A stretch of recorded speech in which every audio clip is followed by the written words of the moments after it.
આદરણીય વડીલો અને મિત્રો મોહનભાઈ, મણિલાલભાઈ, હેમંતભાઈ બધા અને સાથી વક્તા અજયભાઈએ આપણને હરીશભાઈના નિમિત્તે બનારસ લઈ ગયા. હવે આપણે એક બીજા વણકરની વાત કરીએ. મોહનભાઈ પરમાર, વ્યવસાય વણકર. એમની એક નવલકથાનું નામ જ પ્રિયતમા, એટલે આપણને એમ થાય કે પ્રિયતમાની વાત હશે, પણ એમાં શાળ છે જેના ઉપર વણવાનું છે અને એમનું વણાટ કામ પણ આટલું જ મજબૂત છે. પણ ઘણી વાર આપણે પેલી કહેવત છે ને, પડી પછેડે ભાત ફાટે પણ ફીટે નહીં, અમારે કાઠિયાવાડમાં કહેવાય. પછેડી ઉપર જે ભાત હોય એ પછેડી ફાટી જાય પણ એ ભાત નથી. એવું સુબદ્ધ વણાટ કામ જેમાં કવિમાં આપણે જોયું. તો મૂળ વાત મારે જે કરવી છે અંચુળો નિમિત્તે, એમાં 17 વાર્તાઓ છે અને હું એક વાર્તાના અભ્યાસી તરીકે જોઈ રહ્યો છું કે પ્રાચીન થી આધુનિક સુધી એમ છેક વિશ્વમાં એક ગ્રંથ પણ લખાયો ફ્રેન્ક ઓકોનર, ધ લોનલી વોઇસ. ટૂંકી વાર્તા એટલે એકાકી અવાજ, કરુણની વાત, આ વાદ્યને કરુણ રસ ભાવે વગેરે વગેરે. અને આધુનિકતામાં તો એ વધારે વણાયું. ખાલી આપણે જોડકનું જોઈએ તો વાર્તા વાર્તા ભાભાઢોર ચારતા. વાર્તામાંથી ચપટી બોર તો મળે જ, ઢગલો બોર ના હોય. એ મહાભારત નથી, પણ એમાં કોઈના ઉપર કોઠી આડી પડે છે અને વાર્તાના અંતે રમાડી, ધ લોનલી વોઇસ. પણ મોહનભાઈની વાર્તા અશ્વપાળ જેવી એકાદ બાદ કરતા આશ્ચર્યજનક રીતે કરુણમાં નથી પરિણમતી.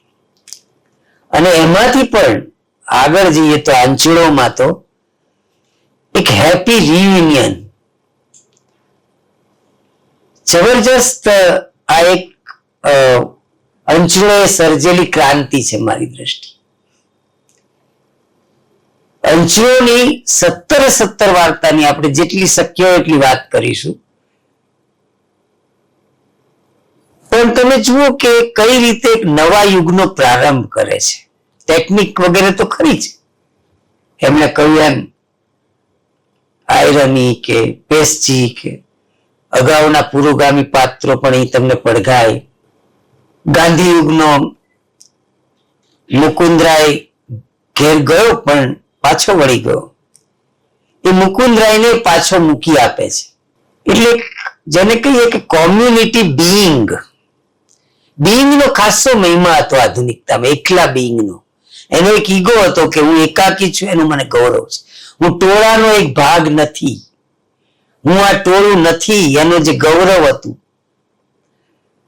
પણ તમારે ટોળામાં રહેવાનું છે, એકલા શું કરવાનું? ટોળાની સાથે રહીને ટોળાની સાથે જોડાઓ. Community being. એટલે હું તમને એની એક વાર્તા અંચળોની એનામાંથી વાત કરું. વાર્તાનું શીર્ષક છે આજનો દિવસ યાદ આવે વરસાદ. મુકુંદરાય પણ આપને યાદ આવશે. ભણેલો ગણેલો છોકરો છે મુકુંદરાયની જેમ જ દ્વિરેફના. IAS થયો છે, દલિત છે અને ગામ ખાસ ગયો નથી. કલેક્ટર બની ગયા છે સાહેબ કાંતિલાલ પરમાર. કારણ કે એને એક ખટકો છે જે હોય ને બધાને એમ કે મારું સન્માન બનમાનનું ગોઠવ્યું નથી, એટલે હું શું કામ જઉં ગામ. અને પછી ભાઈને ખબર પડે છે, મોટા ભાઈને, કે આને કંઈક મનમાં એવું છે, ચાલો ને કંઈક ગોઠવીએ. એ બાને આવે તો ખરો. અને નવી ગાડી લીધી છે કલેક્ટર સાહેબ, એટલે આવે છે અને આવીને એ સવારે ઉઠે છે અને પછી એને એમ થાય છે કે ભાઈ બહાર ગયા છે, એને ખબર નહોતી, એટલે થોડો બપોર પછી કઈ ગોઠવીશ. એટલે ભાભી એને કહે છે ક્યાં જાઓ છો અત્યારના પોરમાં? આ વરસાદ છે, પલળી જશો, અને તમે તો ક્યારના કોરા છો, હવે પરણો. આ કોરા શબ્દનું આ કવિતાની જેમ જ માણવાની મજા આવશે. તમે પડ્યા નથી. હજી તો બહાર નીકળે ને પેલો એક ભાઈબંધ સાથે ભણતો તો એ નળિયા ચાલી રહ્યો છે, એની પત્ની સંતોષ ને 2 જણા કરશન. એટલે કરશનને કહે છે કેમ છો કરશનભાઈ? તમે જુઓ કે હવે પેલા કરશન ને તો કોણ ભાઈ કાંતિ જાણે આવ્યો. હવે કલેક્ટર સાહેબ જેને કાંતિ સર સર આમ પડતા બોલ ઝીલાતા હોય, દોમ દોમ દમામ હોય, એને કોઈ કે કોણ ભાઈ કાંતિ ચાણે આવ્યો. અને કાંતિને જરા ગમતું નથી, કારણ કે એને એમ કે ઓ સાહેબ આવી ગયા. એટલે કારણ કે આ તો ગામ છે ભાઈ, કાનજી તારી માં કહેશે, અમે કાનુડો કહીશું. અને એકદમ જ આમ જરા એ થઈ જાય છે. એટલે એની પત્ની સંતોષ કે મોટા બાલેટન સાહેબ બની ગયા છે ને, એટલે ક્યાં બોલે. કારણ કે પેલો કરશન કે છે કેમ બોલતો નથી, પૂછ્યું તો. એટલે બાલેટન બની ગયા છે મોટા. હવે ત્યાંથી નીકળે છે, એને થાય છે કે લાવ ગામમાં જરા આંટો મારો. આ છે યાત્રા છે મનુષ્યની. આ યાત્રા પણ એ રૂપક છે મારે કેવું છે. એને જે માઠું લાગ્યું છે, એને કે શું કરું, હજી સહેજ આગળ થાય ને તો વેણીદા મળે છે. બહુ જ વૃદ્ધ છે, 81 વર્ષના દાદા. અને આમ જુએ છે, આ પગે લાગે છે કાંતિ. કોણ ભાઈ? હું કાંતિ. પેલા તો એમ કે આમ સાહેબ જેવા લાગે છે ને, તો કે અહીં તો ખિસ્સા ભરવા ઘણા સાહેબ આવે છે, કેટલાને ઓળખવા. કારણ કે વેણીદા બહુ જૂના અને નાતના મુખી જેવા. એટલે કે હું કાંતિ ત્રિભુવનભાઈ નો. ઓહો, આપણા તબલાનો કાંતિડો, ચાલ તને આદુવાળી ચા પીવડાવું એમ. કારણ કે આ એક ગૌરવ હતું કે ગામમાં એક વાત હોય એમ કે તને આદુવાળી ચા પીવડાવી વેણીદાએ, પાસ. કારણ કે વેણીદા ભલભલાને આદુવાળી ચા ના પીવડાવે. એટલે આ બિટવીન ધ લાઇન્સ તમે વાર્તાને વાંચો, પણ એ ના પાડે, ના ના મારે ચા નથી પીવી, કારણ કે તબલાનો કાંતિડો. એટલે ત્યાંથી આગળ જાય છે. પછી એને થાય છે કે મને જે રતિલાલ માસ્તર પટેલ સાહેબ ભણાવતા ને એ સારા છે, એમને ત્યાં જવું, એ મને સમજે છે. અને ખરેખર એ ત્યાં જાય, રતિલાલ સાહેબ ખુશ થાય. પણ એના માટે એક સારી ઘટના એ બની હેમંતભાઈ, મામલતદાર નાયબ મામલતદાર બે પટેલો સામાજિક કામે રતિલાલભાઈ મળવા આવેલા, તે બે ઉભા થઈ જાય છે. ઓ સર, એટલે આને જરા મજા પડી, વાહ પહેલી વાર વટ પડ્યો. કારણ કે અત્યારે બે જણા ઉભા થઈ ગયા, નમસ્તે સર. અને રતિલાલ સાહેબ તમારા સાહેબ છે તો કે હા. અને બે આમ ચૂપચાપ બેઠા છે, કલેક્ટર સાહેબ આવ્યા છે. એટલે એમાં રતિલાલ માસ્તર ને પગે લાગે છે. ત્યાં પણ એ તો વિનમ્ર જ છે, પણ બધાને પ્રેમપૂર્વક જ કહે છે, પણ એને પેલું જરા તોછડું લાગે છે. એટલે કે છે કે ભાઈ કેમ છો, નામ થોડી વાતચીત થઈ, ચા બની ગઈ છે અને એને સારું લાગી રહ્યું છે કે બધા મને ઓળખ્યું, મારો હોદ્દો શું છે ખબર પડી. પણ એમાં રતિલાલ માસ્તર કરે છે કે આ તમારા સાહેબ છે ને જોરદાર, ભણવામાં બહુ હોશિયાર છોકરો, પણ છે ને એક બહુ ખરાબ ટેવ હતી. શરૂ કે શું ખરાબ ટેવ હતી? તો કે ચોપડીઓ ચોરી જતો.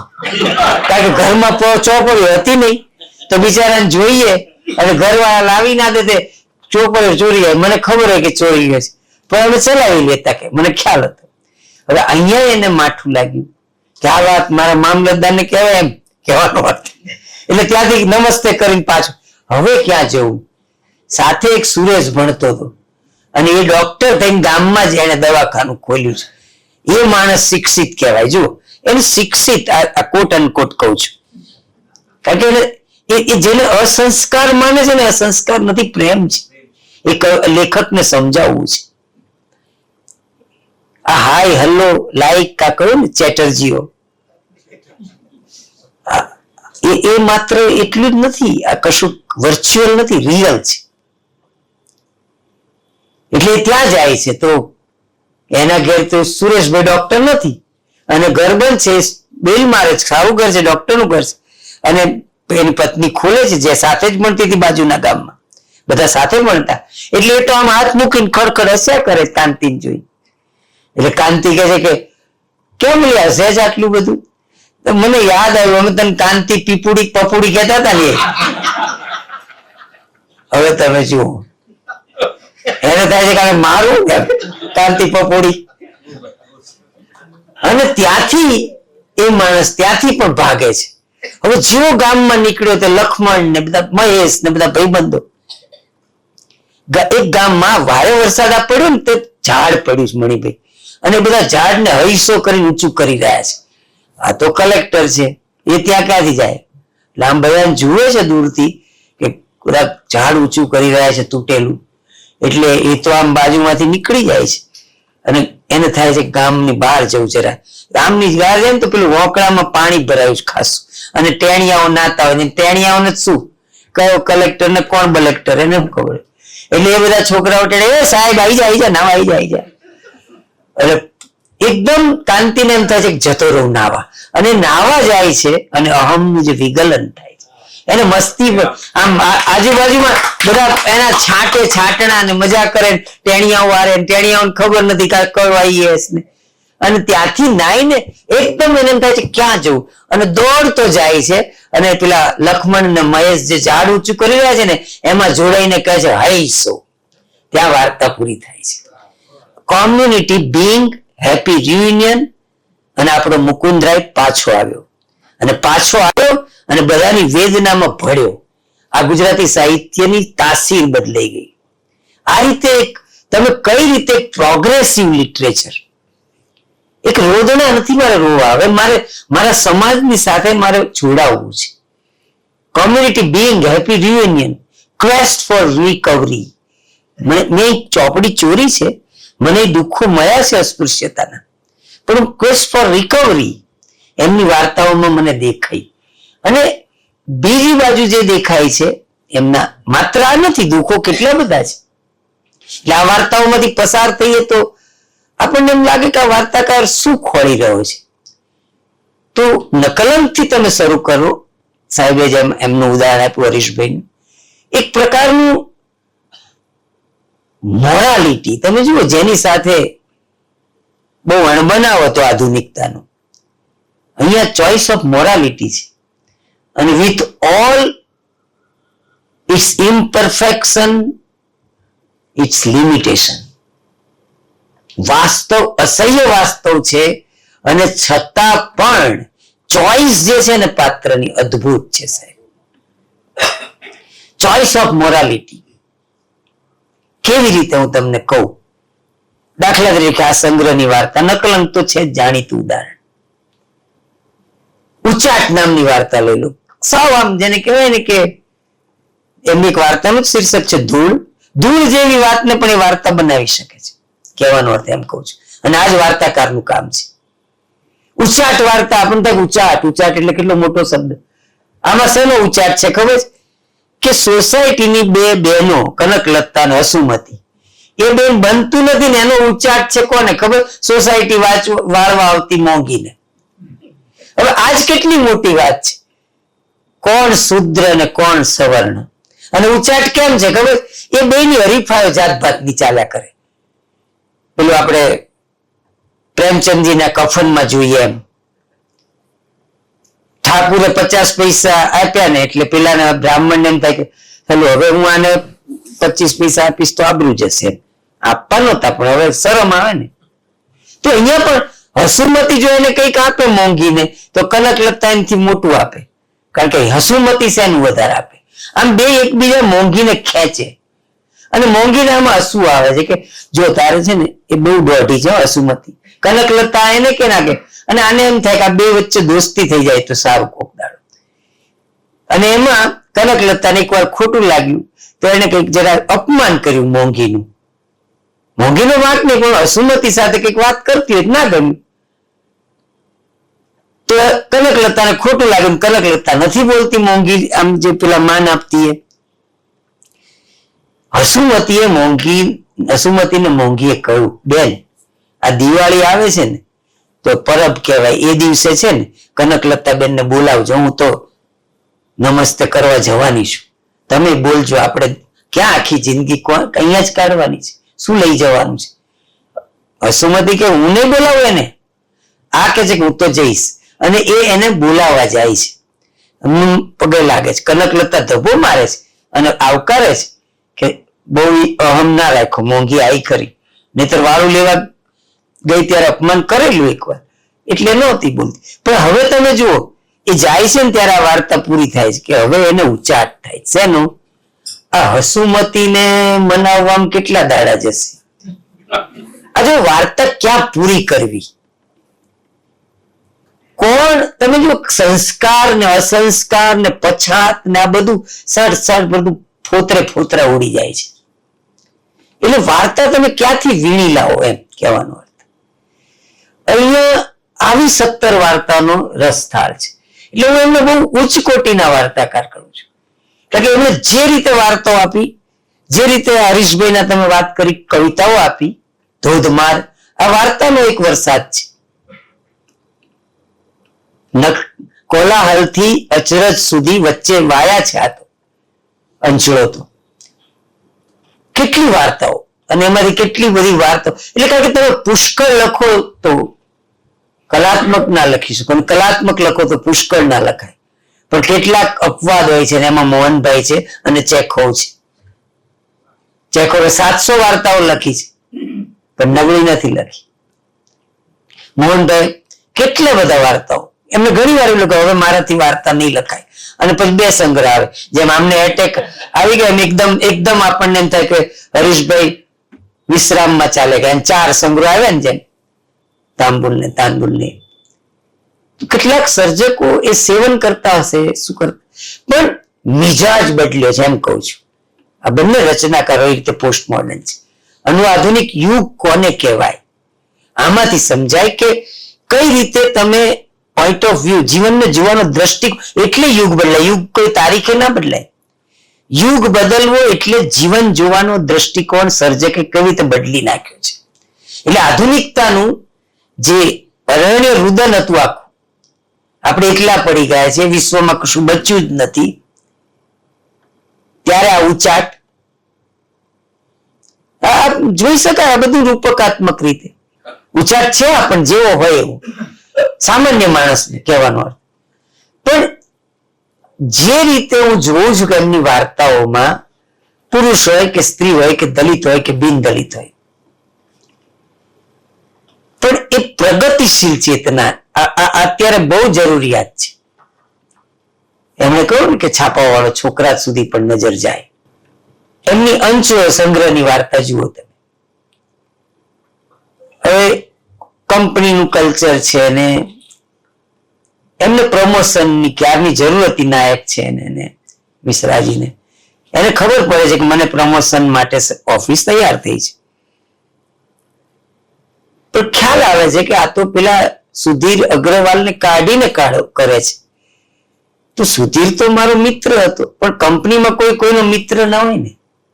આ તો કોર્પોરેટ કલ્ચર છે, કોર્પોરેટ ફિલ્મ જોવી પડે એના માટે. કોર્પોરેટના જે ગ્લેમર છે ને એની પાછળના અંધારા તો જોવા પડે. એનો પત્ની ખુશ થાય છે, પુત્ર ખુશ થાય છે, બધા ખુશ છે. આને પોતાને અજંપો છે. આ સામે પહાડ છે ને એની ટોચો મને વાગી રહી છે. જો ગદ્ય, પહાડ એટલે શિખર ને, સફળતાના શિખર ને તમે લઈ શકો રૂપક. આ એક જ વાક્ય કેટલું સરસ છે. પહાડના ની ટોચની એ મને વાગી રહી છે. એને એમ થાય છે કે આ ખોટું છે, મારે નથી. અને સાહેબ કહે છે કાલે આવો, હવે પેલું બોર્ડ કાઢી નાખવાનું, સુધીર અગ્રવાલ ત્યાં તમારું તમને બનાવવાના છે. એ કહે છે કે બોલાવે છે કે તમારું શું કરું, કશું એ રસ નથી દાખવતો, નીકળી જાય છે. અને જયારે ઘેર જાય છે ત્યારે પત્ની કહે છે કે પ્રમોશન મળી ગયું. ત્યારે કે મારે નિરાતે ઊંઘી જવું છે. એને આનંદ છે કે નથી જોઈતું મારે પ્રમોશન. આને હું હેપી રિયુનિયન કહું છું, ક્વેસ્ટ ફોર રિકવરી કહું છું. આને હું કહું છું ચોઇસ ઓફ મોરાલિટી. એને નથી ગમતું પ્રમોશન એમ નથી. નિરીક્ષણ વાર્તા જુઓ, આ જ રીતનો કેસ છે. સમ્રાટ એન્ડ સમ્રાટ ફરસાણ વાળામાં જો થોડીક નોંધ મૂકી દેવાય, ભ્રષ્ટાચાર થઈ જાય તો પૈસા મળે એવું છે બસંતભાઈને. અને માધવ છે ને ચાલીમાંથી ત્યાં જતો રહ્યો છે. આ ચાલીમાં રહે છે નાયક નિરીક્ષણનો. અને પત્ની કહે છે કે કરો હવે, છોકરીનું શ્રીમંત આવે છે, લોનના હપ્તાઓ નથી, લીધેલી લોનોમાં મકાન નથી લેવાયું, દીકરીને પરણાવી છે ને હવે દીકરીનું શ્રીમંત છે. એટલે આ બધાનો કામ થઈ જાય એવું છે. સ્વર્ગ આમ હાથ વેતમાં હોય એમ. એટલે બધા કહે છે કે આટલું કામ પતાવી દો. અને સમ્રાટ એન્ડ સમ્રાટ ફરસાણ વાળો ઘેર મળવા આવે છે અને બહુ મૃદુતાથી વાત કરે છે કે સાહેબ આટલું કામ છે અને આપના હાથમાં ફાઇલ છે, ઓફિસમાં 2-4 માણસો મદદ કરી પતાવી દો ને. આ માધવે પણ જો હવે સોસાયટી મકાન લીધું, એ ઘેર જાય તો એમને સોસાયટીનું મકાન દેખાય પણ છે. અને માનો કે લોન ન લઉં તો રડતી દીકરી દેખાય છે નરસિંહ મહેતાની પુત્રી જેવી કે આ શું લઈને આવ્યા તમે શ્રીમંતના પ્રસંગે. તો આ જે હું કહું છું ને, વિથ ઓલ ઇમ્પરફેક્શન અને એક દ્વંદ્વ અસહ્ય વાસ્તવનો, પણ એ વસંતલાલ પણ નિર્ણય લઈ શકતા જ નથી. એ કહે છે કે ના, આ મને યોગ્ય નથી લાગતું. અને એ બાળકો સાથે, બાગમાં રમતા બાળકો સાથે જેમ વરસાદમાં જોઈએ ત્યાં હિંચકો ખાઈને ઘેર જાય છે, નથી કરવી સહી. તો તમે આ રીતે વાર્તા એન્ડ થતી, આ કરુણતા ક્યાંય છે જ નહીં. હું એમ કહું હેપી રિયુનિયન છે એમની કોઈ પણ વાર્તાઓમાં. હું જોવા જઉં છું જ્યાં અસહ્ય વાસ્તવનો મુકાબલો થયો હોય છતાં ટોડલો વાર્તા તમે જોઈ લો. આજ વાર્તાની ટોડલોની જે નાયિકા છે, ગોવાની પત્ની, આજે ઘેર વેવાઈ આવ્યા છે. હવે પિયરી આવ્યા હોત ને તો ગમે તે ખવડાવી દેત, પણ અને પછી કઈક સાંભળવાનું થાય તો, એટલે બિચારી દીપચંદ શેઠ ને ત્યાં લેવા જાય છે. દીપચંદ ને ત્યાં નામું લાંબુ થયું છે એટલે દીપચંદ કહે છે કે હવે નહીં અપાય, પણ મારા આજે આબરૂનો સવાલ છે તો કઈ નહીં, એકવાર મારી સાથે અંદર આવી જા, ચાલ. હવે એને એમ થાય છે કે હું શું કરું, અને એ જાય છે અંદર. બધું સામાન લાવીને ઘર મહેમાન નું તો બધું પૂરું કર્યું, પણ એનું મગજ છટકી જાય છે. ગોવાને થાય છે કે આને થયું છે શું. બધા કહ્યું કે દાણા જોડાવો, કારણ કે વળગ્યું. અને એમાં દીકરો કઈક પેલો નંબર આવ્યો કઈક ભણવામાં, એટલે મહેશ તો પેલા બધા પડોશીએ કહ્યું ભાઈ પેંડા ખવડાવો. તો કે ચાલો હું દીપચંદ ને ત્યાં લઈ આવો. એનો પતિ કે દીપચંદ નું નામ પડ્યું, પેલી ખોદવા માંડી પથ્થર લઈને જમીન ને અંતે. એટલે પેલા થાય છે આને કઈક વળગાડ થયો લાગે છે. અને દીપચંદ નું નામ બોલે તો પતિને મારવા દાય. જો આજે વાસ્તવનું અસહ્ય વાસ્તવ, એને ખોટું કર્યું છે પણ એ પીડા કેટલી છે. અને એકદમ એને આવી જોઈને જયારે એનું વધારે ગાંઠ પણ વધી ગયું ત્યારે એકદમ ગોવો એને લપેટીને રડવા માંડે છે. અને ગોવાને રડતો જોઈને એકદમ નાયિકા રડે છે અને એને એમ થાય છે કે મારે મુઓ દીપચંદ, જે થયું એ બધું પતિ. ટોડલો અને ટુડલા પાછું. અહીંયા પણ મારે જે કહેવું છે, તમે જરાક રીતે જુઓ કે આ કરુણ નથી, આ હેપી રિયુનિયન છે. આમાં મારા પતિનું શું વાંક છે કે એને લડવું પડ્યું. તો આ જે પોતાની પીડા, હું એમ કહું છું, ઉચાટની પીડા પોતાની નથી, બીજાની છે એમ કહું છું. એટલે બીજાની પીડા એ વૈષ્ણવજન તો તેને કહીએ એમ. આ પીડા પોતાની. અહીંયા પણ અરે ગોવા આટલો દુઃખી થાય છે, મારે જે કહેવું છે અહીંયા છે. એટલે આ વિશિષ્ટ વાર્તાઓ છે આ બધી. એ અર્થમાં હું એમની આ બધી વાર્તાઓને જોઉં છું. કોઈ પણ વાર્તા એમની તમે લઈ લો કે જ્યાંથી એ મળે છે ત્યાંથી જીવન ઉર્જા મેળવી લે છે. સમાધાન નામની એક વાર્તા છે. લો, પત્ની ખૂબ બીમાર છે ને નાયક જે કહેવાય કે ખોળંગાયું છે થોડુંક જીવન, અને એનું ડિસ્ટર્બ લાઈફ છે. એક દિવસ એક બસમાં જઈ રહ્યો છે અને બસમાં એ જુએ છે કે કપલ બહુ મસ્તી કરી રહ્યું છે અને ખીલેલું છે બરાબરનું. અને એમાં એ જુએ છે કે બે જણા ઉભા થાય ને તો બંને હાથ નીચે ઘોડી મૂકે છે પેલો છોકરો, અને પેલી છોકરી તો બ્યુટીફુલ ને સુંદર ને બે પગો છે, બધું જ છે, એને તો એને કોઈ વિકલાંગ નથી. અને એ બંને જણા હસતા હસતા નીકળી જાય છે. તો પેલાને એમ થાય છે કે આ છોકરો ને આ છોકરી આ પણ જીવી શકે, તો મારી પત્નીને તો આટલો નાનો રોગ છે, ભલે ઊભી નથી થઈ શકતી. એટલે ઘેર જાય છે અને એકદમ જાત જાતની વાનગીઓ બનાવે. એની પત્ની ખુશ થઈ જાય છે. એકદમ એની પત્નીને થાય છે કે આ શું થયું અમારા જીવનમાં, અને એની પાસે બેસે છે ને, અને ત્યાં વાર્તા પૂરી થાય છે. સમાધાન કે તમે સુખનો ઢગલો નથી હોતો, એના કણ કણ વીણવા પડે છે. જો તમને વીણતા આવડે, આ દ્રષ્ટિ પેલા નાયકની નથી, મારે જે કહેવું છે એ સર્જકની છે. આ સર્જક પેલા નાયકને આ દ્રશ્ય બતાવે છે, કારણ કે સર્જક એ વાચકોને આ દ્રશ્ય બતાવતું છે કે તમે દુઃખથી તૂટી ના જાઓ. આ જો આ કપલ આનંદ કરે છે તો તમારું તો નાનું દુઃખ છે, હંમેશા આપણે કણ કણ વીણતા જ નથી આવતા સુખ. આપણે સુખ ઢકલો જોઈએ છે. સુખનો ઢગલો ના હોય એનું કણ કણ વીણવા પડે. આ નર્મદનું વાક્ય છે. અને એ જોવું એટલે મને વિનોદ કુમાર શુક્લે ગમે છે, હિન્દીના લેખક. એ દિવાલમાં એક બારી હતી, એમાં આ જ છે. બરાબર છે કે બારી છે, સખત દિવાલ છે, પણ એમાં એક વિકલ્પની બારી છે. ખોળતા આવડ્યું છે. એ બીજા નથી દેખાતી એ બારી. ઘણા આવે જોવા કે તમે પતિ પત્ની આ બારીમાં જઈને સુખ ભોગવો છો. એ બારી ક્યાં? પાછળ તો ગંદુ તળાવ છે. તો કે તમને નહીં દેખાય, અમને દેખાશે. શું છે કહેવાનો અર્થ? એ છે કે આ મેટાફિઝિકલ દ્રશ્યો અહીંયા પણ છે. કોઈ પણ આમ તમે એમની કોઈ પણ વાર્તા ઉઠાવો, એમ કહું છું, સંગ્રહની કોઈ પણ સમાધાન જુઓ. આ મેં તમને કહ્યું એમની એક વાર્તા છે અવઢવ. ગૌરી છે એમાં નાયિકા. ગૌરીનો પતિ બીમાર છે, રણછોડ, પણ પુરુષ છે. એટલે ગૌરી જ્યાં કામ કરવા જાય છે ત્યાં એક માણસ છે લક્ષ્મણ કરીને, અને વિખ્યાત છે અમુક બાબતમાં. એટલે રણછોડને થાય છે કે આ ગૌરીને એની સાથે સંબંધ છે. એટલે બાકી બધી સ્ત્રીઓ સાથે મજાક મસ્તી કરતો હોય છે ને ગૌરી સાથે કરતો હોય છે, પણ ગૌરીએ એને કોઈ દિવસ એ પ્રકારે સંકેત આપ્યો જ નથી. એને ખબર છે કે એની રીતે જીવી રહી છે, જે હોય એની દુનિયા છે, મારી દુનિયા છે. પણ પતિ કહે છે કે મેણા ટોણા 2-4 દાડા, એક દિવસ તો કોઈ કે વધારે ચડાવ્યો, કારણ કે ગૌરી દેખાવડી સ્ત્રી છે કે આ શંકરિયા, શંકર નામ છે પેલાનું, અને એ કહે છે કે આ શંકરિયાનું આમ ને તેમ ને લખીએ જરા ચડાયો ચાલીમાં. તો એ કહે છે કે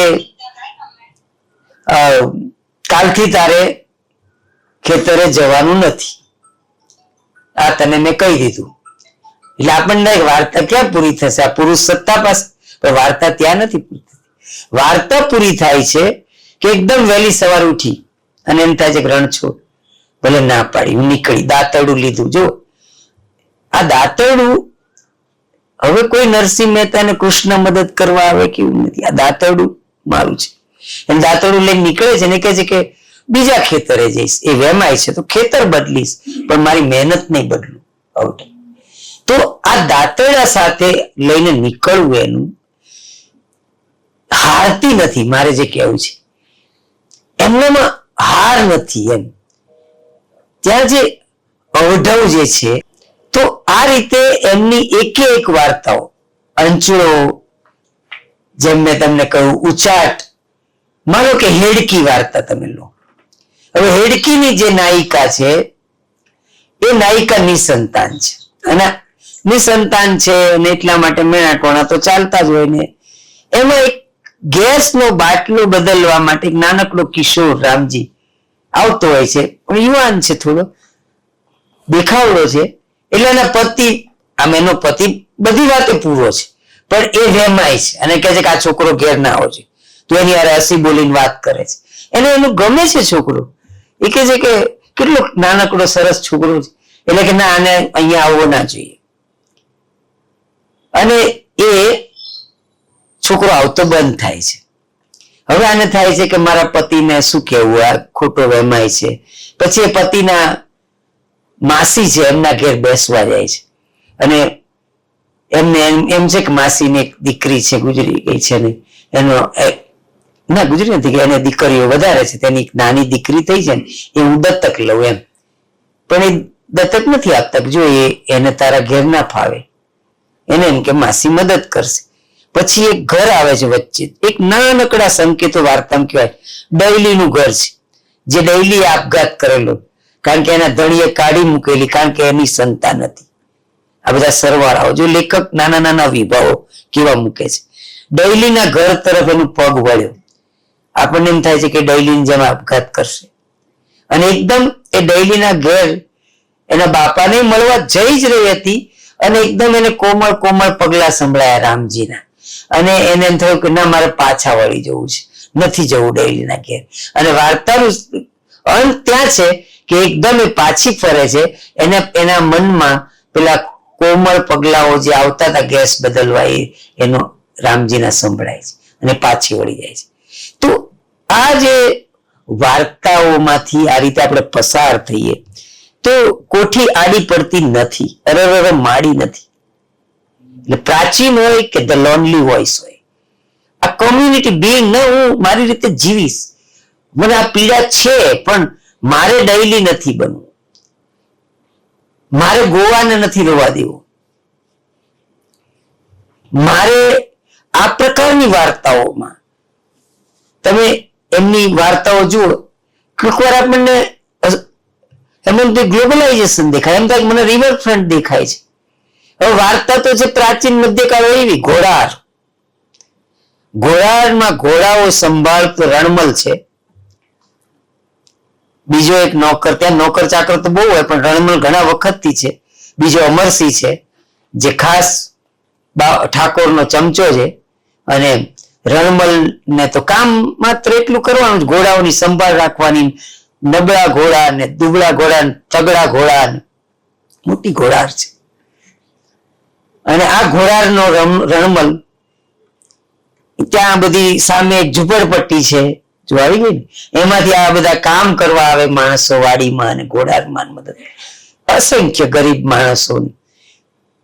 હવે એક દિવસ બન્યું એવું કે કઈક મહેલમાં મીટિંગ થઈ અને મહેલમાં નક્કી થયું કે આ સામે ઝુંપડપટ્ટી છે ત્યાં આપણે જો આ દરબારીઓના બંગલા બનાવી નાખીએ આ કાઢીને ત્યાંથી, તો એક સરસ બધું થઈ જાય. આની સામે સારું નથી લાગતું, બ્યુટીફુલ સિટી, એટલે આ બધું નથી સારું લાગતું, એટલે નિર્ણય લેવાઈ જાય છે. અને આ માણસ ઝુંપડપટ્ટી કરતા રણમલ વધારે ખીજાય છે. એને તો આ બધા માણસો બીડી પીતા હતા, કામ કરતા હતા, આ બધા કરશે શું? કારણ કે આખરે તો એવા જ કુટુંબમાંથી અહીં આવેલો છે. અને એને એ યાદ આવે છે કે થોડા દિવસ જ મારી પત્ની રહેવા આવી હતી ત્યારે ઠાકોરના આટા ફેરા વધી ગયા હતા. એને યાદ છે કે આ બધા કોણ છે. એટલે અમરસિંહ કહે છે તું શું કેમ ટેન્શન લે છે? અને તમે જો વાર્તાનો એન્ડ ત્યાં છે કે એકદમ તગડા ઘોડાઓને બધાને છોડીને વેલ વિખેર કરી નાખે છે. એટલે કારણ કે પહેલા તો એ ગયો, એ પહેલા એક નાનકડું દ્રશ્ય છે, ઝુંપડપટ્ટી મળવા ગયો, આ બધું બધા કઈક કહો, રાજાને મળવા જાઓ. અને પેલો જે મુખી જેવો છે કે શું રાજાને શું કહી શકીએ ભાઈ, એમ કરતા નિર્માલ્ય નબળા ઘોડાઓ થઈ ગયા, જે આ તગડા ઘોડા છે સમાજ. આ રૂપકને આપણે ખોલીએ તો આ સ્ટોરી ઓફ ગ્લોબલાઇઝેશન છે. મેં તો ગ્લોબલાઇઝેશન અને લિટરેચર પેપરમાં મૂકેલી તમારી વાત, કે કેવી રીતે આમ જનતાની જગ્યાઓ પડાવીને આપવી બધાને. તો એમાં એક ઘોડાર વાર્તા, માત્ર ઘોડારની વાત છે. આપણે કહ્યું ને એમ સમકાલીન પ્રશ્નોને સંકેતથી કેવી રીતે કહેવા, અને એની પૂરેપૂરી ખીજ. એને એમ થાય છે કે હું લીડર તો નથી થઈ શકતો, પણ હવે હું વાડીને ખેર વિખેરના ઘોડાઓને, બધાના ઘોડાઓને જે રીતે છૂટા મૂકી દે છે ને રમખાણ સર્જી દે છે વાર્તાના અંતે. તો રણમલનો જે ગુસ્સો છે એ પણ કરુણ નથી, એમ કહું છું. એનું પેલા સાથે થયેલું, એને એમ થાય છે કે આ મુખી ભલે ઢીલો પડી ગયો પણ આ વાત તો ખોટી જ છે, એ કઈક રીતે નોંધાવી. અને અમરસિંહ દોડતો જાય છે રણમલની ફરિયાદ કરવા માટે ઠાકોર, પણ આ રણમલનું છટક્યું છે. તો તમે એમની કોઈ પણ વાર્તા હું આ રીતે જોઉં છું કે લાઈનસર આપણે જોતા જ જઈએ આમ આ 17 વાર્તાના સંગ્રહમાંથી, તો તમને આશ્ચર્ય થાય કે કોઈ વાર્તા એવી નથી. મેં તમને કહ્યું કરુણાંત, એમાં એક હેપી રિયુનિયન આવે. આ ઉચાટ જોઈ, હેડકી જોઈ, ટોડલો જોઈ, પડળ અગત્યની વાર્તા રહી જાત, ખૂબ અગત્યની વાર્તા છે. વાર્તા એવી છે કે અગરમાં કામ કરતી એક દેવી નામની છોકરી, પતિ મરી ગયો છે, વિધવા છે, નાનકડા બાળકને લઈને આવેલી લક્ષ્મણને. અને દિયરે નાથાએ કહ્યું કે આપણે દિયર વટું કર્યું પણ એને પસંદ નથી. પણ બન્યું એવું કે શેઠ છે એને શેઠ સાથે પ્રેમ થઈ જાય છે. અને હવે વાર્તાની ક્ષણ તો ત્યાં છે કે છોકરો મોટો થઈ ગયો, સાયકલ ચલાવે છે, જુવાન જોત થઈ ગયો છે, અને એના ક્યારેક એને મેણું પણ વાગે છે. નાથાનો જ છોકરો કે તારી માં તો, એટલે એને એમ થાય છે કે મારી માં અને શેઠને સંબંધો છે, એટલે એ ગુસ્સે છે દીકરો માં ઉપર. દેવી વાર્તામાં નામ પણ સરસ છે દેવી. એક નાજુક સંબંધ છે બંનેને. રાધા સોલ્ટ્સ વર્ક નામનું અગરિયાનું કારખાનું છે ને. હવે પેલા વાર્તાની આ ક્ષણ મહત્વની ત્યારે બને છે કે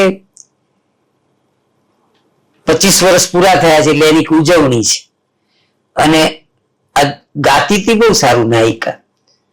શેઠને ખબર છે કે આનો કંઠ બહુ સરસ છે એટલે એ કહે છે કે આપણે આ દિવસના કાર્યક્રમમાં તારે ગાવાનું છે. અને છોકરાને ખબર પડે છે કે મારી માં ગાવાની છે એટલે ઝઘડો એ છે. છોકરો છે કે માં તાર ગાવાનું નથી, તને કહી દીધું એના કાર્યક્રમમાં.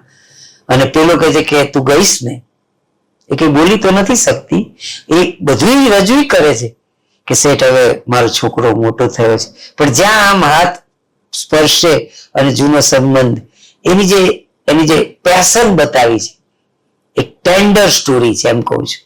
એટલે ઘેર જાય ને પછી પેટી ખોલે ને શેઠે આપેલા આભૂષણો, શેઠે આપેલી સાડી એ ખાલી આમ નાખે ને તો પણ શેઠ એને આલિંગતા હોય એવું અનુભવે.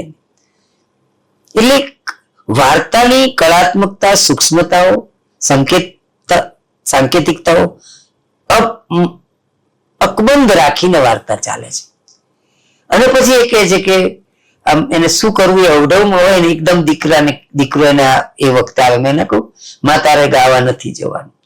એ સાડી પહેરે છે, તૈયાર થાય છે એટલે એને થયું મારી માં જશે એમ. અને એકદમ કહે છે કે ચાલ ક્યાં જવાનું, આપણે આગળ છોડી દઈએ છીએ. એટલે આ માતા અને પ્રેમિકાનો જે સંઘર્ષ છે એ મેં તમને કહ્યું ચોઇસ ઓફ મોરાલિટી અને oppose to immorality with all imperfection and તમે બધી જ અપૂર્ણતાઓ સાથે એનો જે નિર્ણય છે છેલ્લે, ના હું પીડા વેઠી લઈશ, હું શેઠને ભૂલી જઈશ, હવે ભૂલવો જોઈએ, મારા દીકરા માટે ભૂલવું જોઈએ. આ ચોઇસ છે ને એમાં પીડા છે પણ કરુણ નથી. હેપી રિયુનિયન છે, રિયુનિયન વિથ હિઝ ચાઇલ્ડ. તો મેં દરેક વાર્તાઓને આમ ખોલું છું ત્યારે મને આ પ્રકારની એમની જે વસ્તુઓ દેખાય છે. વાર્તા બે બેનપણીઓ છે, નગર જીવનની વાર્તા છે, એમાં ગ્રામ જીવન નથી. હવે આપણા જેવું થાય ને એવું કાર્ડ મોકલવાનું મોકલ્યું છે પણ પહોંચ્યું નથી. એટલે પેલી બે ગાયિકાઓ છે, હરીફાઈમાં છે અને એમાં બેનપણીનું કાર્ડ ના મળ્યું એટલે કે મને ના બોલાવી એટલે હું નહીં જાઉં. એટલે ગેરસમજ થઈ. એટલે આમાં અકસ્માતો તો ઘણા છે. તો એ ગેરસમજ થઈ પછી એ ગઈ નહીં. એમાં કોઈ કે કહ્યું કે તમારો કાર્યક્રમ તો સારો ગયો પણ પેલી તમારી બેનપણી નથી પેલી હોય ને બધું ચાલતું હોય ને એ તો ટીકા કરતી હતી એટલે ઉમેરો થયો. બન્યું એવું કે એને ખબર પડી કે આ મારી બેનપણી છે જેને નથી આવી આમંત્રણ આપ્યું, એ ટીકા કરે છે, કેન્સર છે, એ રાજી નથી થતી. આ હું તમને જે કહું છું એમના પાત્રો ક્યાં નથી. ઓહ આવું થઈ ગયું. એટલે એને મળવા જાય છે કે શું થયું, કેન્સર છે, મળવા જાય છે. અને એ મળીને આવે અને એને થોડા દિવસમાં એક્સિડન્ટ થાય છે. એટલે પેલીને ખબર પડે કેતકીને કે પેલીને એક્સિડન્ટ થયો, મને આ થયું, બિચારીને આ થયું. પછી પેલી ગેરસમજ પણ સ્પષ્ટ થઈ છે કે મને કાર્ડ નહોતું મળ્યું, ના મેં તને મોકલ્યું હતું ના. અને પછી એ એક્સિડન્ટમાં આ છોકરીએ આંખો ગુમાવી જેનો કાર્યક્રમ હતો.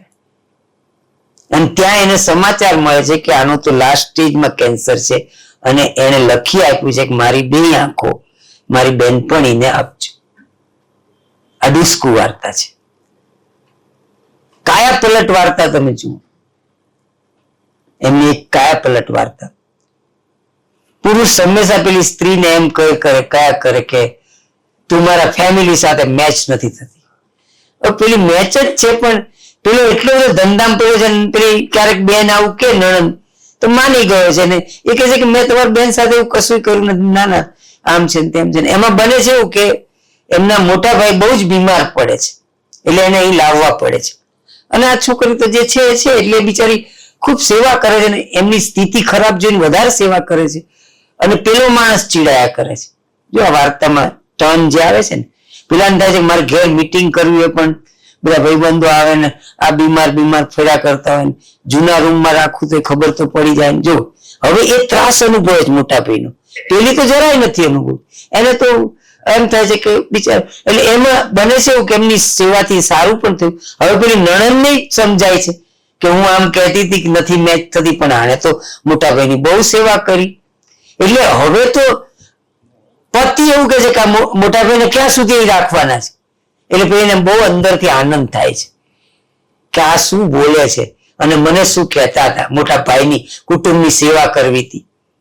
તો એ કશું બોલતી નથી કે મારે મોકલવા જ નથી, બિચારા રહે છે સર. અને એમાં એમને જવું જ પડે. ત્યારે મોટા ભાઈ જાય છે ત્યારે આશીર્વાદનો વરસાદ આપતા એમ આખો હાથ માથે મૂકે છે, ત્યારે ખૂબ આનંદ થાય છે. અને પેલા પતિએ જે ખુશી અનુભવે છે કે મારે અત્યારે આ બધું ઘર ખાલી થયું. તો આજે કાયા પલટ થઈ ને બંને જણની અરસપરસ. તો એક નાના સામાજિક પ્રસંગોમાંથી આ રીતે એ વાર્તાઓ ખોળે છે. અને જો એમની સમગ્ર વાર્તાઓમાંથી તમે પસાર થશો નકલમથી અચરજ સુધીમાં, તો તમે જોઈ શકશો કે એમણે ચહેરો મોરો બદલ્યો છે. એમ કહું છું, એક પ્રગતિશીલ ચેતના એમનામાં તમને દેખાશે.